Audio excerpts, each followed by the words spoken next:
ఇదిగో వంకాయలు బాగా లేతగా ఉండాలి. రాత్రికి మా అయ్యగారికి గుత్తి వంకాయ కూర చేసి తీసుకెళ్ళాలి. మంచివి చూసి తూకం వేయి. మంచిగా ఇస్తాను బాబు. గురు, అమ్మ పేరెత్తితే అగ్గిరాముడే కొరనా కొడుకు అడుగు. అవును రోయ్, ఆ రోజు కాఫీ హోటల్ గొడవ దగ్గర నుంచి వీడు మనకు కనపడలేదు కదూ. ఓ చూపు చూద్దాం పదండి. రే బచ్చా ఆగరా. ఎందుకు? ఎందుకేట్రా నీ అబ్బా ఆ రోజు నా మీద తోకదొక్కిన తాసులాగా లేచావు. ఇవాళ నీ పంబ రేపుదాం అనుకుంటున్నా. ఎవడడ్డం వస్తాడో చూస్తా. ఏయ్, మర్యాదగా మాట్లాడు. మర్యాదేట్రా నీ అబ్బా.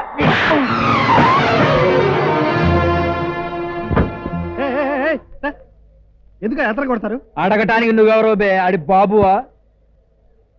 బాబునైతే అడగొచ్చు అనుకుంటే బాబే అనుకో. పండి పండి. ఆగు. ఆడి బదులు దెబ్బలు నువ్వు తింటావా? తింటానో తినిపిస్తానో చూస్తావా? అంత మొగాడివా? చూస్తే సగం వెంట్రుకలు నెరిసిపోయి ఒక్కటిచ్చానంటే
మన మొగుళ్ళని గుప్పెట్లో పెట్టుకుని మచ్చిక చేసుకుని మనం ముచ్చట తీర్చుకోవాలంటే వాళ్ళకి అప్పుడప్పుడు మన చేత్తో గోరు ముద్దలు తినిపిస్తూ ఉండాలి. అదే నిర్మల గారు, వంట వాళ్ళు నౌకర్లు ఉంటారుగా, మనెందుకు ముద్దలు పెట్టడం? ముద్దులు పెట్టే మనమే ముద్దలు కూడా తినిపించాలమ్మాయి. మేం రాసిన ఇల్లాలకి 22 చిట్కాలు అనే బుక్కులో వైఫు వడ్డింపు అనే చాప్టర్ చదవలేదా? నేను ఇంకా అంతవరకు రాలేదండి. అందులో ఏం రాశారు? భార్య అనేది 4 రోజులకు ఒక్కసారైనా చక్కగా అలంకరించుకోవాలి. కాస్త లోనెక్కుండే జాకెట్ చూసి వేసుకుని పల్సటి చీర కట్టుకోవాలి. వంగితే బయట నిలవకూడదు, జారిపోతూ ఉండాలి. అలాంటి చీర కట్టుకోవాలి. ఆ తర్వాత అయ్యగారికి మీరెవరు వడ్డించొద్దు అని నౌకర్లకి చెప్పి హస్బెండ్ వచ్చి టేబుల్ దగ్గర కూర్చున్న వెంటనే మెల్లగా మనం వెళ్ళి వడ్డించడం మొదలు పెట్టాలి. అవసరం అనుకుంటే వంట మన చేత్తోనే చేశామనే చిన్న అబద్ధం కూడా తోచేయచ్చు. తాతారావు, ఏమిటది? అమ్మా, గింజలు తీస్తున్నాను. సరే, ఇవాళ వంట చేసి ఇక్కడే ఉంచే. మీరెవరు అయ్యగారికి వడ్డించక్కర్లేదు, నేనే వడ్డిస్తాను. అర్థమైందా? ఎన్ని రోజులైందమ్మా? ఏమిటయ్యా? చాలా రోజుల నుంచి నాకు అనుమానం, అయ్యగారికి భార్య గారి మీరా లేక సత్యంగాడా అని. వాడిని దూరంగా ఉంచండి, మీరే వడ్డించండి అమ్మా. ఇక్కడ నేను గంజలు తీస్తాను, అక్కడ సత్యంగాడిని బయటికి తీయాలి.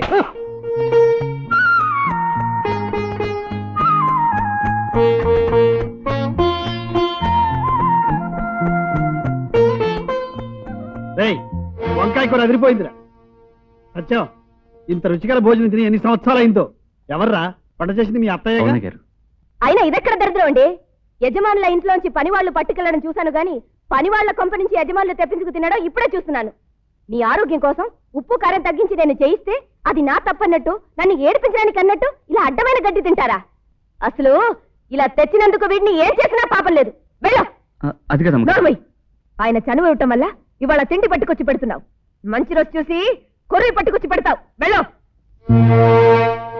ఏమండి, కట్టుకున్న దాన్ని నా చేతులతోనే వండి వడ్డించాలని ఎంతో ముచ్చటపడ్డాను. వాడెవడో వాడు పెట్టే తిండి తింటారా? ఏం మందు కలిపెట్టాడండి ఇందులో? వాడు మందు కలిపెట్టలేదు సుజ, మనసు మమత కలిపెట్టాడు. అందుకే ఇవన్నీ అంత రుచిగా ఉన్నాయి. వాడు నాకు కడుపు నిండా అన్నం పెట్టాడు, నువ్వు వాడి కడుపు నిండా చివాట్లు పెట్టి పంపావు. ఆలోచించు, నువ్వేం చేశావో ఎంత మంచి పని చేశావో ఒక్కసారి ఆలోచించుకో.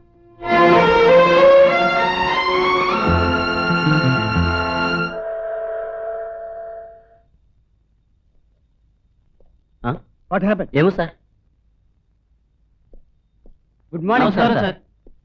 ఏమిటి, ఏం జరిగింది? షార్ట్ సర్క్యూట్ అయి ఫ్యూజ్ పోయింది సార్. అంటే అంత అజాగ్రత్తగా పనిచేస్తున్నారు అన్నమాట. జాగ్రత్త జాగ్రత్తగా అలాగే చూసుకోండి. సార్.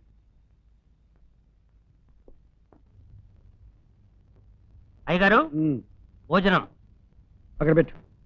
నువ్వు వచ్చావే, సత్యమూర్తి ఏమయ్యాడు? ఈ రోజు నుంచి మీ పనులన్నీ నన్నే చూసుకుంటున్నారు అమ్మగారు. I see.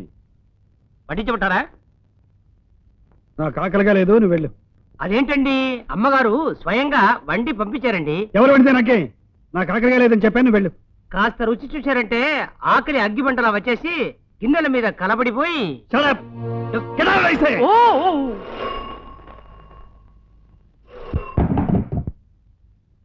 హలో మేనేజర్ గారు, ఆ స్టాక్ ఫైల్ అలా తీసుకురండి, అర్జెంట్.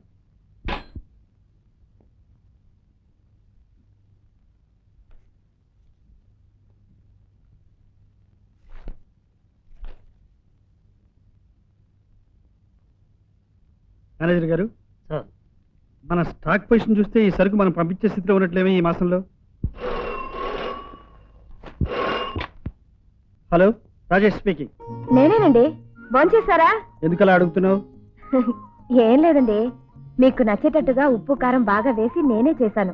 కూరలు ఎలా ఉన్నాయి? బాగున్నాయి, చాలా బాగున్నాయి. అది కనుక్కుందామని ఫోన్ చేశాను. ఇంతకాలానికి నా వంట మెచ్చుకున్నందుకు చాలా సంతోషం అండి. ఉంటాను.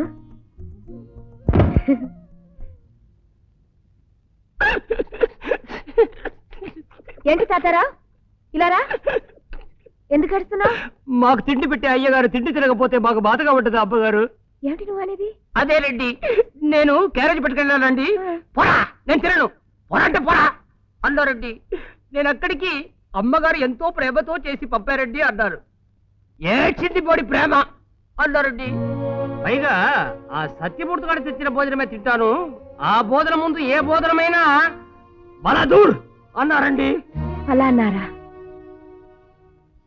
మరి నాతో నేను పంపించిన భోజనం చేశానన్నారే? హ? పెద్దవారు అబద్ధం చెప్తారని నేను చెప్పను, కానీ నిజం చెప్పలేదని మాత్రం చెప్పగలను. ఖచ్చితంగా ఈ సత్యమూర్తి గాడు అన్నంలో మందో మాకు కలిపి క్యారేజీ మీద మంత్రపు నీళ్లు చల్లి అది పెడుతూ తింటున్నప్పుడు ఏ భూతాల దండకమో రహస్యంగా చేసేస్తున్నాడు. అందుకని ఈ మధ్య అయ్యగారు అబద్ధాలు చెప్పడం మొదలెట్టేశారు. సరే నువ్వు వెళ్ళు.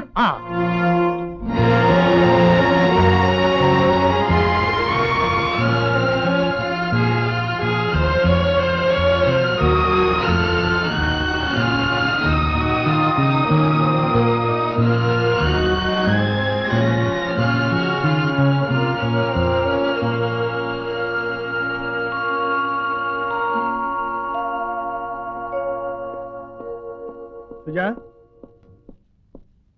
సుజా, ఏమిటి అలా ఉన్నావు? నేను ఎట్లా ఉంటే మీకెందుకులేండి. ఏమిటి అలా మాట్లాడుతున్నావు? ఏమైంది నీకు? నాకేమైతే ఏవలండి, మీకెందుకింత ఆలస్యమైంది? ఆఫీసులో కాస్త పని ఎక్కువైంది, అది పూర్తి చేసుకుని వచ్చేటప్పటికి ఆలస్యమైంది. అంటే మీరు ఇప్పటి వరకు ఆఫీసులో ఉన్నారా? అలా అడగడంలో నీ అభిప్రాయం? మరే లేదు, అరగంట క్రితం ఆఫీసుకి ఫోన్ చేస్తే 5 గంటలకే మీరు వెళ్ళిపోయారని చెప్పారులండి. అంటే నా గురించి తెలుసుకోవడానికి ఆఫీస్కి ఫోన్ చేస్తున్నావు అన్నమాట? కాదు, ఆఫీసుకి ఫోన్ చేశాను కనుకనే మీ గురించి తెలిసింది. ఇంతసేపు ఎక్కడున్నారు? ఏ క్షణంలో నేనేం చేస్తున్నాను, ఏ క్షణంలో ఎక్కడున్నానో అన్నీ నీకు చెప్పాలా? కట్టుకున్న పెళ్ళం అడుగుతుంటే ఆ మాత్రం చెప్పకూడదా? అంత ఖచ్చితంగా అడుగుతుంటే అబద్ధమే చెప్పవలసి వస్తుంది, నిజం కాదు. సర్లేండి, ఇంతవరకు అబద్ధమే చెప్పనట్టు మాట్లాడుతున్నారే. మధ్యాహ్నం తాతారావుతో నేను పంపించిన భోజనం తిప్పి పంపేసి ఫోన్లో తిన్నానని బాగుందని చెప్పారే, అది అబద్ధం కాదా? ఆఫీసులో పని ఎక్కువగా ఉంది అందుకే ఆలస్యమైంది అంటున్నారు, ఇది అబద్ధం కాదా? చెప్పండి, అవన్నీ అబద్ధాలు కావా? అవసరం వస్తే అబద్ధం ఆడకపోవడానికి నేనే సత్యహరిశ్చంద్రుడి కాదు. ఇంతవరకు నీకు 2 అబద్ధాలే తెలుసు, కానీ మన బ్రతుకుల్లో అడుగడుగున అబద్ధాలే ఉన్నాయి. నీ భర్త ఎవరు? కోట్ల ఆస్తికి అధిపతి, proprietor of 5 mills, boss of 500 staff. అంటే ఏమిటో తెలుసా? ఇంత సంపాదించడానికి, ఇంత ఎత్తు ఎదిగిపోవడానికి నదురు బెదురు లేకుండా ఎన్నో అబద్ధాలు ఆడాడు కనుక ఒకటేమిటి, లాభాల్లో అబద్ధం, లావాదేవీల్లో అబద్ధం, రాసే లెక్కల్లో అబద్ధం. అండర్స్టాండ్? ఇంతెందు, నీ మెడలో ఉన్న ఆ వజ్రాలహారం విలువ 3 లక్షలని నీతో చెప్పాను. నిజం అనుకుంటున్నావా? నో. నిజం చెప్పాలంటే దాని విలువ ఎన్నో అబద్ధాలు. నేనేదో అడిగితే మీరెందుకు ఇలా అర్థం లేని వాగుడు వాగుతారు? అర్థం లేని వాగుడు. ఇన్నేళ్లుగా నన్నే అర్థం చేసుకోలేని నువ్వు నా మాటల్ని అర్థం చేసుకో. రాజుతున్న అగ్నిపర్వతం లాంటి నా గుండెల్లో మంటలు వేయి. ఆ మంటలే ఈ మాటలు. నీకు గుర్తుందా, తాగిన మైకంలో గోపాల్ ఏమన్నాడు? మనిద్దరం సుఖంగా ఉన్నట్టు బ్రతుకుతున్నాము అన్నాడు. నిజానికి మనిద్దరి మధ్య శూన్యం తప్ప సుఖం లేదన్నాడు. అవునా? మనిద్దరం భార్యాభర్తలుగా నాటకం ఆడుతున్నామే గాని ప్రేమానురాగాలతో బ్రతుకుతున్నామా? 10 మంది చేత గొప్ప దంపతులు అనిపించుకుంటున్న మనిద్దరి మధ్య మనకే తెలియని అగాధం ఉంది. అంటే మన బ్రతుకులకు అర్థమేమిటి? మోసం, అంతా మోసం.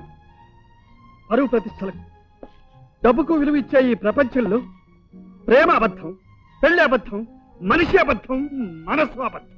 మీరు చెప్పినట్లు అవన్నీ అబద్ధాలే కావచ్చు, కానీ మన ఆలు మగలు అన్నది మాత్రం ఈ తాళిబొట్టు సాక్షిగా నిజం.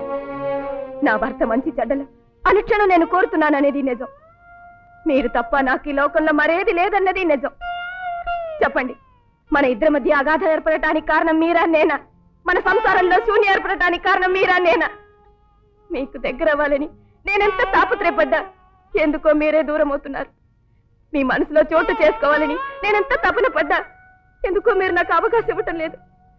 ఎందుకో తెలియకుండానే అపరిచితుల్లా బ్రతికే మన మధ్యకి ఆ సత్యమూర్తి రావటంతో మనం ఇంకా ఇంకా దూరం అయిపోతున్నాం. ముందు వాడిని మెడ పట్టుకుని బయట గింటేస్తే తప్ప ఈ ఇంట్లో సుఖశాంతులు ఉండవు. వాడిని తక్షణం బయట పంపు. సుజా, నా మీద కోపాన్ని ఆ పసివాడి మీద పగలా మార్చుకో. వాడు ఈ ఇంట్లోనే ఉంటాడు. లేదు, వాడి ఇంట్లో ఉండటానికి వీల్లేదు. నీకు భర్తగా, ఈ ఇంటి యజమానిగా చెబుతున్నాను, వాడు ఈ ఇంట్లోనే ఉండాలి. మీకు భార్యగా, ఈ ఇంటి యజమానురాలిగా చెప్తున్నాను, వాడి ఇంట్లో ఉండడానికి వీల్లేదు. సుజా, నా ఓర్పుని, సహనాన్ని పరీక్షించు. నా ఇష్టం వచ్చాడు జరగాల్సింది. జరగకపోతే ఏం చేస్తారు? పశువుల మీద పిడి కొడతారా? సుజా! ఏ చంపుతారా? సుజా!